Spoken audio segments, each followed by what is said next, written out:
Hello guys, good evening. Andito ako ngayon sa namasyal kami ng mister ko sa Boulevard.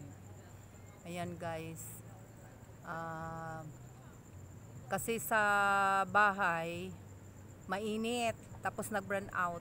Kaya ito ngayon pumunta kami dito sa pumunta kami dito sa Boulevard.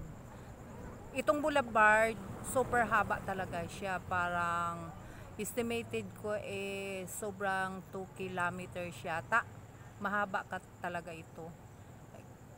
Tapos ang ginawa nila, nilagyan dito ng mga tanim. Ayan oh. Yan mga bugambilya. Yan, paiba-ibang mga kulay. Ayan. Ayan siya. Talagang mahaba dito mahaba siya. Yung masarap kasi mag-jogging dito, walking. Ayan.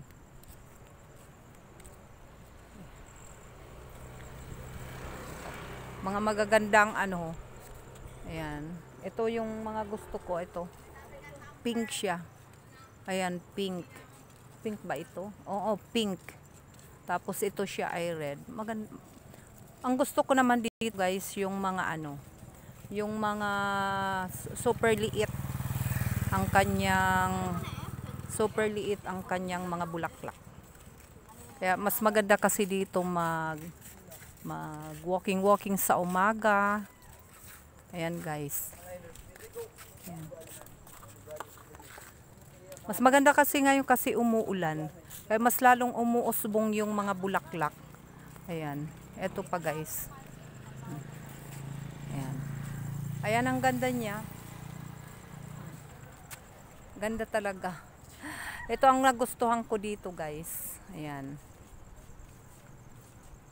Hindi lang sa maraming bulaklak, kung hindi siya mapresko, mahangin. Ayan. Ayan, dami talaga. Ayan. Ito siya. Ang daming namamasyal din dito.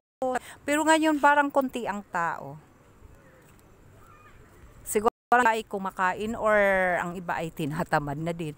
Kaya may panahon na super super dami ng tao.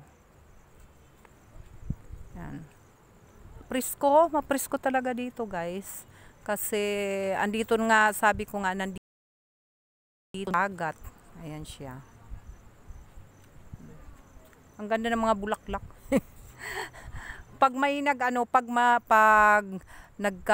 may nagkakating sa umaga, ayan, nakakuha ako dito. Ngayon ay umuusbong na rin yung yung bigambilya. May nagustuhan ako yung white siya, ang bulaklak, pero sa gitna ay parang nagba-violet. Parang ganyan. Ito. Ganda kasi siya oh. Oh. Super maliliit siya guys, maliliit siya. Tapos ito ang nagustuhan ko din, itong red. Yan, kahit dyan sa kasi ayaw ko yung malalaking hibla ng bulaklak. Ang nagustuhan ko dito guys, kasi ito, kahit ayan, nandyan yung nandyan siya sa gitna. Kung minsan dire-diretso kasong hindi masyado pa namumulaklak, hanggang dito yan sa dulo. Ayan. Ang sarap mamasyal. Kaya kuminsan guys, nandito kami palagi ni Mister.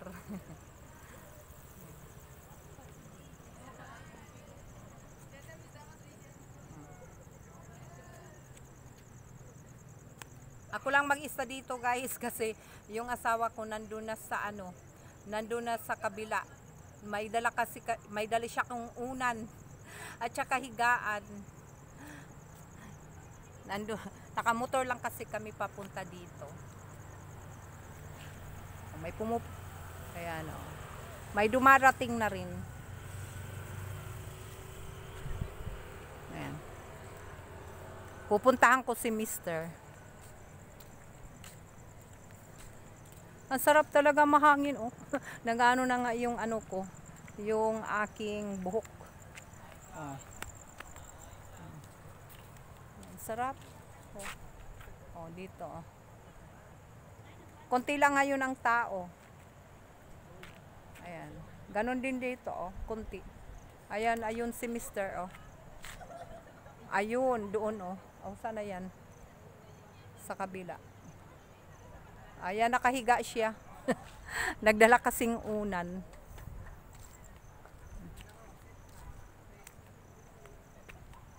Kaya kung minsan, yung nandito yung mga apo ko, kasi may apo na rin ako,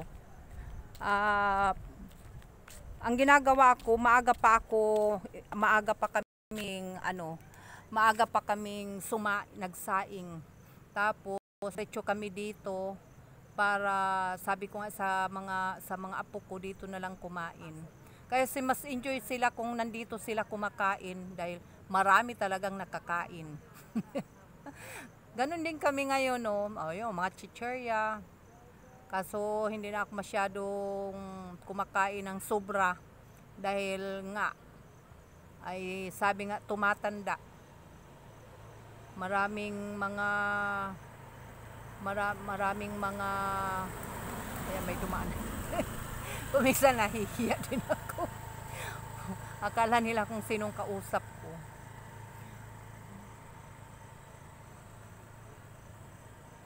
Pero hindi pa talaga tapos ito kasi may tinatrabaho pa yung dulo. Mahaba kasi ito siya. Ang ganda ng pagkagawa dito dahil sa gilid lang ng dagat. Pagka umaga, kuminsan nagwo-walking kami, may mga isda diyan, may mga bangka, ang daming bangka dito sa gilid. Puro pusit. Kaya kuminsan bibili ako ng pusit, 130 ang kilo pag syempre nagpapatubo na rin sila noon. Kuminsan ang isda, hindi naman siya kalakihan ang nabibili namin kasi yung malalaki, tracking, nilalagay yan sa ibang lugar. Tapos yung nabibili namin, yung hindi masyado kalakihan pero yung isda ay 50 pesos, 40 pesos or 30 pesos nakakabili kami, sobrang 1 kilo na. Bumili nga ako ng 50 pesos na isda, pero pagdating sa bahay, sobrang tulis pala yun. Hasta 2 araw namin kakain nun. Piniprito at saka yung paksiw. Pag naman yung sapsap, yung tawag sa amin ay daguldulan, sinasizing ko yun. Tapos yung malalaki, sinasabawan ko yun. Nilalagyan ng malunggay. Mas maganda yun kasi masarap kasi yung walang yelo. Kanina nga yung yung pusit, wala talagang yelo yun. Kaya ang ginagawa na lang namin, yan, adobo. O sige guys, hanggang dito na lang dahil parang nauubos na ang aking. Kanina ang dami ko pang i-upload na videos kaso lang medyo nag-burn out maghapon. Grabe talaga dito mag-burn out guys. Ay grabe talaga mag-burn out dito. Magsimula kaninang umaga, alas 8:30 hanggang siguro mga alas 6 na, ito lang. Tapos yun, pinakain muna namin ang nanay namin. Sabi niya sa amin, saan kayo pupunta? Say ko dyan lang, babalikan. Sa'yo wala akong kasama, say ko dyan ka lang. Hindi na, ayaw natulog na. Pero mamaya sabi ko, uwi na kagad tayo kasi walang kasama yung matanda. Kasi pag nandun sa bahay, boring naman, kami lang 3.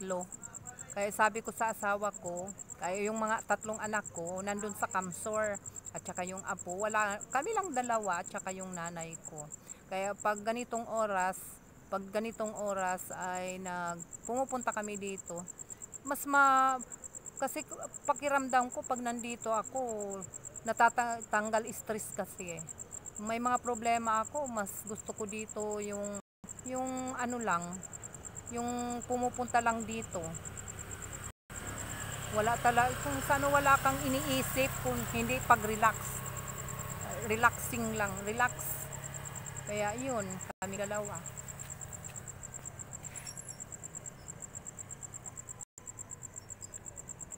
Sige guys, ang dami kong dada. Super dada. Salamat sa panunood ninyo sa aking vlog, sa aking video. Wag naman kalimutan i-subscribe ang aking channel, Menchu Vlog. Salamat sa panunood. Good night and God bless. Salamat sa inyong lahat. Bye-bye.